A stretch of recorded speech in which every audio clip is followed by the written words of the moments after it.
Deux effets secondaires suite à la consommation de psyllium blond. Bonjour, je suis Marthe Rico et j'ai créé cette chaîne YouTube car je suis profondément convaincue qu'améliorer son alimentation est le meilleur moyen pour prévenir de nombreuses maladies, aussi bien aiguës que chroniques, et qu'il s'agit d'un moyen accessible à tous. Lorsqu'on parle d'alimentation saine, il ne faut pas confondre ce qu'on met dans l'assiette pour composer nos repas et ce que nous pouvons potentiellement prendre en plus pour compléter ou améliorer certains états de santé, bien que parfois ces compléments à notre alimentation puissent être d'origine naturelle. La consommation de compléments alimentaires croît de jour en jour et de nombreux produits sont devenus très tendance aujourd'hui, parmi lesquels on trouve le psyllium blond. Nous pouvons nous en procurer facilement même dans les supermarchés, vendus broyés ou en poudre.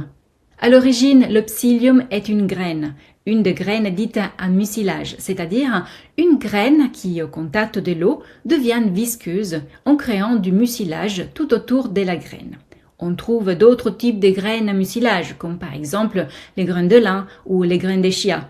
Cette propriété est exploitée pour améliorer le transit intestinal, car le mucilage retient l'eau, rendant les selles plus souples et sa texture glissante facilite leur élimination. Cependant, lorsque ces graines entrent en contact avec de l'eau ou sont laissées dans un milieu humide comme un terreau fertile, elles libèrent également des inhibiteurs enzymatiques. Ces inhibiteurs, tant qu'ils sont retenus par les graines, permettent leur conservation dans un endroit sec. Mais une fois libérés au contact de l'eau, ils permettent à chaque graine de développer son potentiel de vie et de devenir une plantule. Même les graines qui ne produisent pas de mucilage libèrent ces inhibiteurs enzymatiques pour pouvoir se développer et donner naissance à une plante. C'est pourquoi, par exemple, lorsque nous consommons des haricots, qui sont également des graines, il faut d'abord les faire tremper pour que ces inhibiteurs enzymatiques soient libérés dans l'eau et bien les rincer avant de les cuire. Un autre exemple concerne les graines germées quelles qu'elles soient. Réfort, luzerne, alfalfa, fenugrec, haricots mungo, toutes relâchent des inhibiteurs enzymatiques lors de la germination. Il est donc impératif de bien les rincer avant de les consommer. Mais que se passe-t-il si nous ingérons ces inhibiteurs enzymatiques ?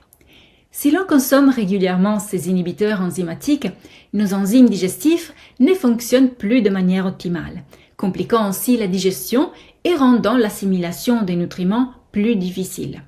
À long terme, cette mauvaise habitude peut entraîner des carences nutritionnelles ainsi que des intolérances alimentaires, car les aliments ne sont plus suffisamment décomposés pour être absorbés par l'intestin, ce qui peut provoquer une dysbiose intestinale et parfois même de la constipation.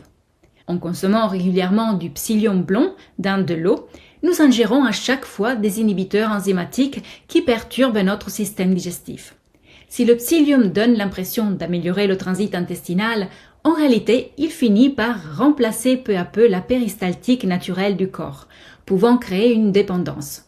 En effet, si l'on cesse de prendre du psyllium, le corps mettra de plus en plus de temps à retrouver une activité enzymatique normale, avec un transit régulier et une bonne assimilation de micronutriments, dont le fer ou le calcium par exemple. Le deuxième effet indésirable de la consommation régulière des psyllium concerne la quantité d'eau ingérée en même temps que le psyllium. En effet, si nous ne mélangeons pas suffisamment d'eau avec les graines de psyllium, la mixture devient une masse compacte qui obstrue l'intestin, ralentissant le transit et asséchant également l'humidité déjà présente dans le système digestif. Cela peut entraîner une déshydratation générale, accompagnée d'une sensation de soif. En buvant de l'eau pour répondre à cette soif, la situation s'aggrave, car l'eau ajoutée ne pourra plus se mélanger à la pâte de psyllium déjà présente, renforçant encore la sensation d'obstruction.